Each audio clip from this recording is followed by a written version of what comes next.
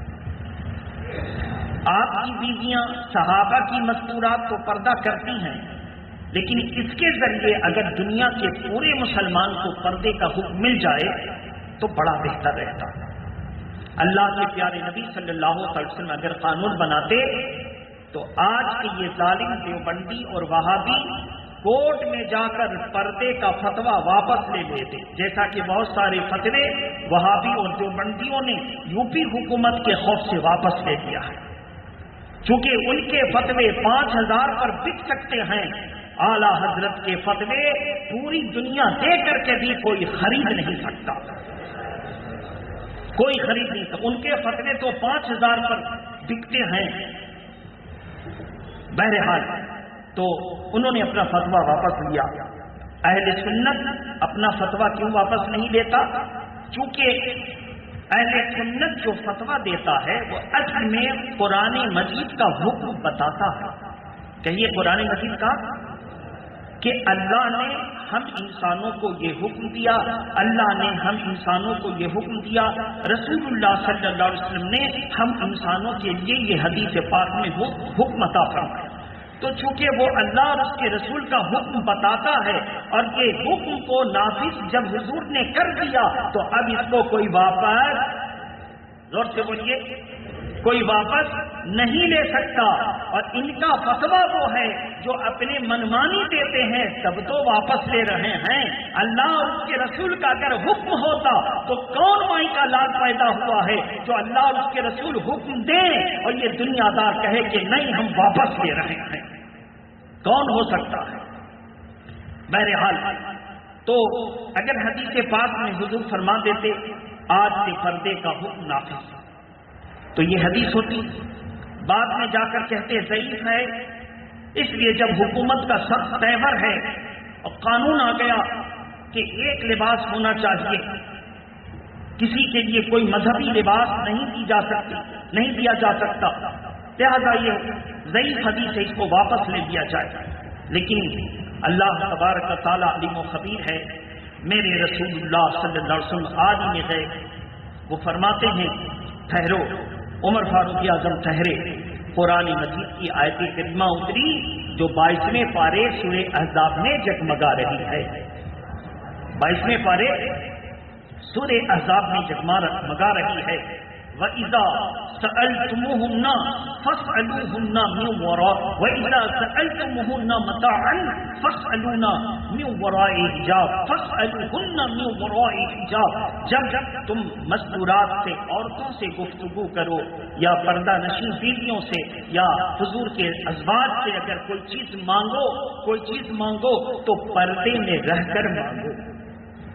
پردے کی آیت کریمہ نافذ ہو گئی تو حضرت سودا حضور کی خدیجۃ الکبریٰ کے بعد پہلی بیوی، خدیجۃ الکبریٰ کے بعد حضرت سودا پہلی بیوی، حالانکہ اس وقت وہ حضور صلی اللہ علیہ وسلم کے بیوی رہتے ہوئے عمر کے اس پڑاؤ پر ہیں جن کو ہم لوگ پیری اور ضعیفی کہتے ہیں۔ انہوں نے اپنی کمرے میں آنے والے 12-13 سال کے لڑکے سے بھی پردہ کر دیا، جو حضور کے خادم تھے ان سے بھی پردہ کر دیا۔ لوگوں نے کہا یہ تو حضور کا خادم ہے، کہا کہ مجھے اللہ کے حکم پر عمل کرنا ہے، اس لیے میں نے اس نوخیز نوجوان سے بھی پردہ کر دیا۔ پردے کا حکم آ گیا۔ حضرت عائشہ صدیقہ رضی اللہ تعالی عنہا اس پردے کا حکم نافذ کرتی ہیں۔ حضرت عائشہ صدیقہ رضی اللہ تعالی عنہا کی بارگاہ میں ایک نوخیز لڑکی آتی ہے، نوجوان بنت عبد الرحمن، باریک کپڑے کا دوپٹہ اوڑھ رکھی ہے۔ حضرت عائشہ صدیقہ نے اس دوپٹہ کو دیکھا، فوراً اپنے بکچے میں گئی جہاں کپڑے رہتے تھے، اس میں سے ایک موٹے کپڑے کا دوپٹہ لایا، اس کو اڑا دیا اور پتلے کپڑے کا دوپٹہ کھینچ لیا اور اس کو پھاڑ دیا۔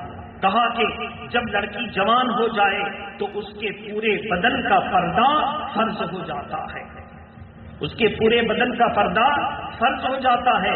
اللہ اور اس کے رسول نے سر کے بال سے لے کر پیر کے ناخن تک کا پردہ دیا، سوائے چہرے کے ٹکلی کے، سوائے چہرے کے ٹکلی کے۔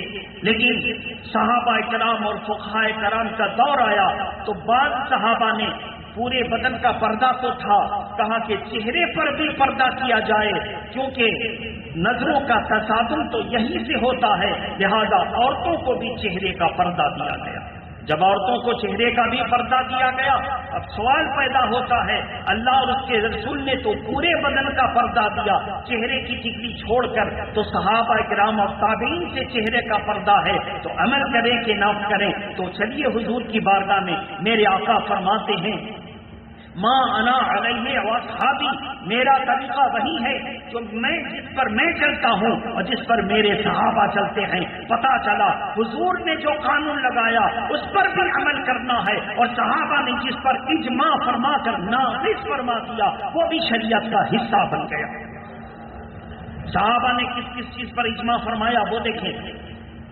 صحابہ اکرام کا دور ہے، مسجد نبوی کی پرانی عمارت جس کو حضور نے اپنے ہاتھوں سے تعمیر فرمائی تھی، جس کے ستون کو دیا تھا، جس کی چھپروں کے بنانے میں حضور نے مدد فرمائی تھی، عثمان غنی کا دور آیا تو کہا اس مسجد نبوی شریف کو شہید کر کے میں اس جگہ پختہ پتھروں کی وسیع مسجد توسیع کے ساتھ بنانا چاہتا ہوں۔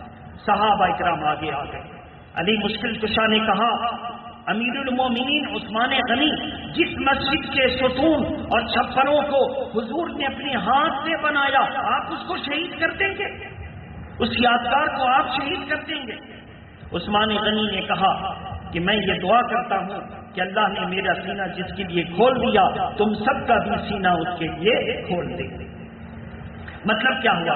جو بات مجھے سمجھ میں آئی ہے میں چاہتا ہوں اور دعا کرتا ہوں کہ تمہیں بھی وہ بات سمجھ میں آ جائے، وہ مصلحت تمہیں بھی سمجھ میں آ جائے۔ ٹکراؤ نہیں کیا۔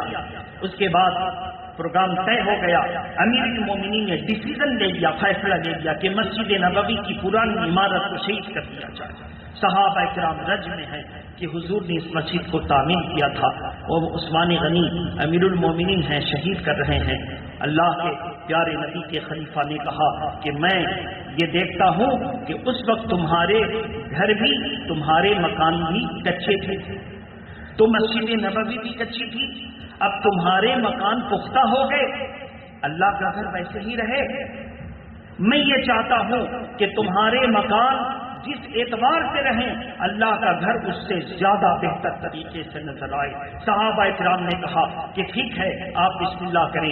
مسجد نبوی کی پرانی عمارت شہید کر دی گئی اور پتھروں کی اور توسیع کے ساتھ مسجد بنائی گئی۔ اس سے پتہ چلا کہ حضور نے وہ مسجد بنائی تھی، کسی کے اندر ہمت نہیں تھی کہ اس کو ڈھا دے، وہ ڈھانے کے مقصد سے شہید نہ کی گئی بلکہ بڑھا کر بنانے کے مقصد سے شہید کی گئی۔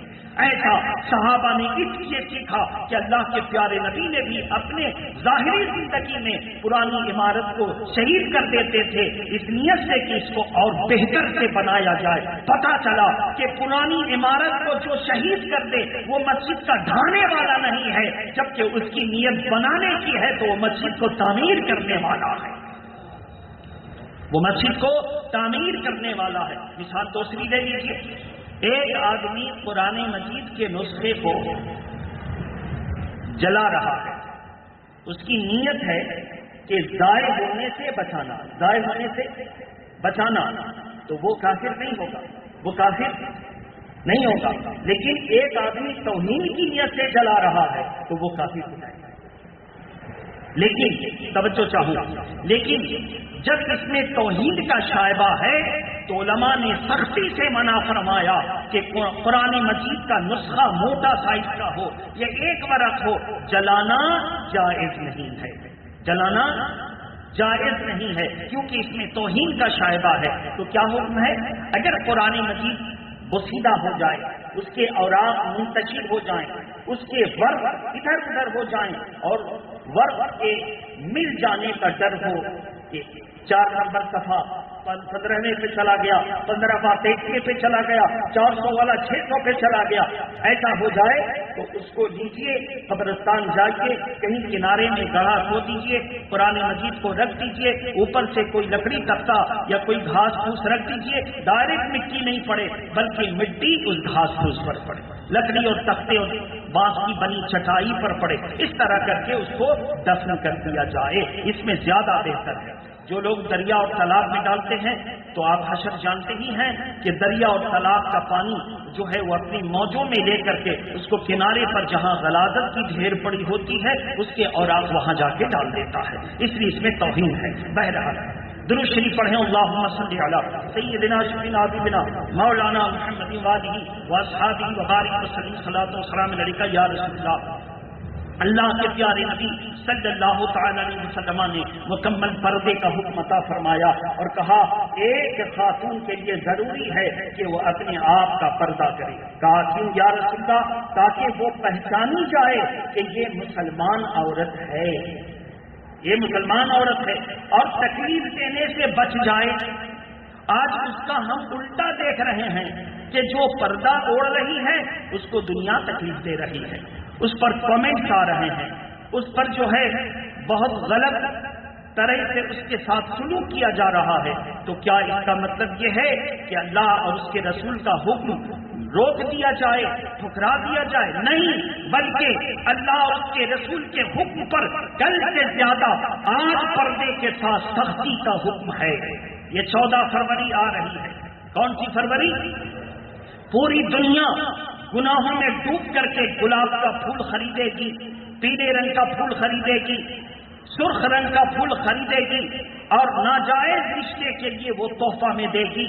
اب مسلمان ایسے ماحول میں پردہ خریدے، اپنی بہن کو دے دے، بہن تو 13 سال کی ہو گئی، قرآن کی روشنی میں تجھ پر پردہ فرض ہو گیا، رسول اللہ پاک کی خوشنودی اگر حاصل کرنا چاہتی ہے اب ٹیوشن بھی جائے گی تو پردے میں جائے گی۔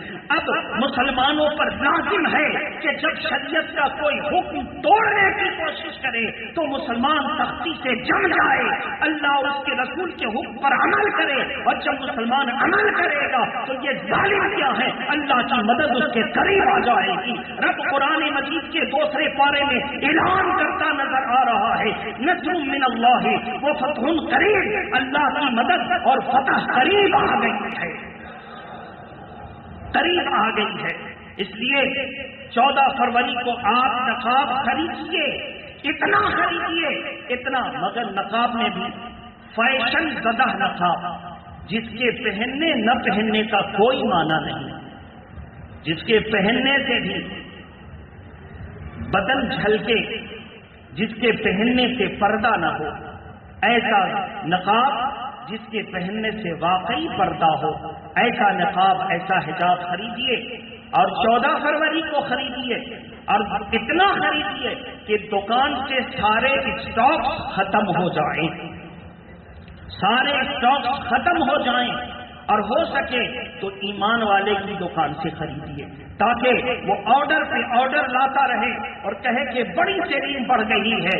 اگر آپ اللہ کا دین جب مٹ رہا ہے اور ایسے میں مسلمان اپنے سر پہ کفن باندھ کر کے اس دین کو بچانے کی کوشش کرے گا تو یہ تو طے ہے، اللہ کا دین یریدون ان یطفئوا نور اللہ بافواہہم واللہ متم نورہ ولو کرہ الکافرون۔ دوسری جگہ ولو کرہ المشرکون، یہ شروع سے ہوتا آیا ہے۔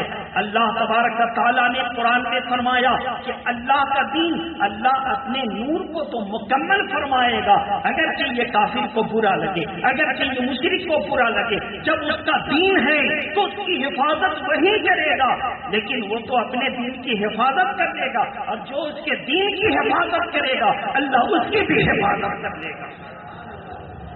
ہم اور آپ اس کے دین کی حفاظت نہ کریں، اس کا دین غیر محفوظ نہیں ہو سکتا۔ وہ اپنا دین خود حفاظت کر لے گا، لیکن جو اس کے دین کی حفاظت کرے گا اللہ اس کی بھی حفاظت کرے گا۔ اس لیے 14 فروری سے پہلے آپ نقاب کا انتظام کریں، آپ پہلے طے کریں اپنی بہنوں کو، رشتہ داروں کو جن کے پاس پردہ نہیں ہے، غیر شادی شدہ ہوں یا شادی شدہ ہوں۔ بعض خاتون کہتی ہیں کہ پردہ تو شوہر کے لیے پہنا جاتا ہے نا، اب دیکھا جائے شوہر پردہ کرواتا ہے کہ نہیں کرواتا ہے، یہ شوہر کا حق ہے کہ اگر پردے کا حکم دے تو خاتون کرے گی، اب پردے کا حکم نہیں دے تو بیوی نہیں کرے گی۔ یہ غلط عقیدہ ہے۔ پردے کا حکم کسی دنیا دار فاسق و فاجر شوہر کا حکم نہیں ہے، پردے کا حکم اللہ اور اس کے رسول کا حکم ہے۔ اگر شوہر کہتا ہے پردہ نہ لگاؤ، سسر کہتا ہے، سسر کو کہتے ہیں، سسر کہتا ہے پردہ نہ لگاؤ، دیور برا مانتا ہے، نندے برا مانتی ہیں کہ یہ بھجائی پردہ کرتی ہے، تو وہ پردہ کرے کہ جو اللہ کے حکم پر عمل کرے گا اللہ اس کا ساتھ دے گا۔ یہ کسی شوہر کا حکم نہیں ہے کہ اس کا مزاج دیکھا جائے گا کہ وہ پردے کو منظوری دیتا ہے کہ نہ دیتا ہے۔ یہ نابالغ سسر کا بھی حکم نہیں ہے جو دین میں نابالغ ہے۔ سسر ہو گئے بالغ ہوئے تب نا، دین میں نابالغ ہے، یہ ان کا حکم نہیں، یہ اللہ اور اس کے رسول کا حکم ہے۔ تو مسلمانوں اللہ اور اس کے رسول کے حکم کو پہچانیے اور لازم کر لیجیے کہ ہم اپنی بہنوں کو، اور حیثیت ہے تو پڑوس کی بہنوں کو نقاب دیں گے، باپردہ رکھیں گے اور باپردہ ٹیوشن جائے باپردہ۔ اور مسلمان کا ہر ذمہ دار نوجوان اپنی بہنوں کی عصمت کے لیے اپنے سر دھڑ کی بازی لگا دے کہ اگر کسی بہن کو کہیں کوئی تکلیف دے رہا ہے یہ نہ دیکھے ہم اکیلے ہیں مارے جائیں گے۔ اس کی مثال دیکھیے، اللہ کے پیارے نبی صلی اللہ علیہ وسلم کی ایک جان نثار خاتون ہیں، بازار جا رہی ہیں، ظالموں نے چھیڑا، ان کو چھیڑا، بس اس نوجوان نے چھیڑنے والے سے ان کو بچایا، ان لوگوں نے نوجوان کو پیٹا، انہوں نے بھی مارا اور اتنا مارا کہ بہت لوگوں کو کیفر کردار تک پہنچا دیا، یہاں تک کہ ان کی بھیڑ نے ان کو مار کر کے شہید کر دیا۔ اللہ کے پیارے نبی صلی اللہ علیہ وسلم پر خبر آئی، کہا کہ اس مرد نے، اس نوجوان نے ایک خاتون کی عزت کے لیے شہادت کا جان نوش کیا ہے، اس کی نسل جب تک قیامت میں رہے گی اللہ تعالیٰ اس کی حفاظت فرمائے گا۔ اور ان کی جتنی نسلیں تھیں ان کے بارے میں یہ ہے وہ چاہے جہاں چلے جائیں کوئی آج تک حضور کی دعا کی برکت سے ان کو نقصان نہ پہنچا سکا، کوئی نقصان نہ پہنچا سکا۔ اس لیے یہ پردے کا حکم شوہر کی مرضی کے مطابق نہیں، اللہ اس کے رسول کا حکم ہے۔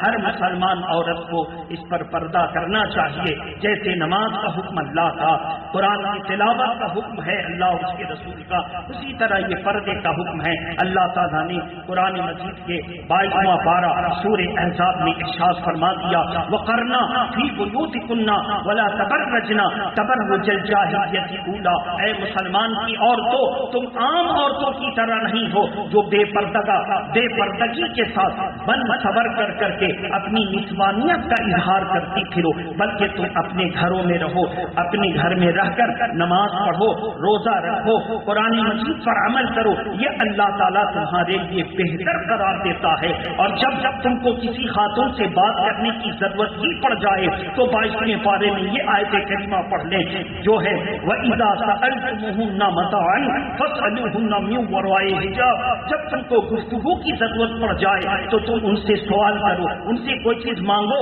مگر پردے کے پیچھے سے مانگو۔ اللہ تعالیٰ ہمیں پردہ پر عمل کرنے کی توفیق عطا فرمائے۔ وآخر دعوانا ان الحمد للہ رب العالمین۔ السلام علیکم۔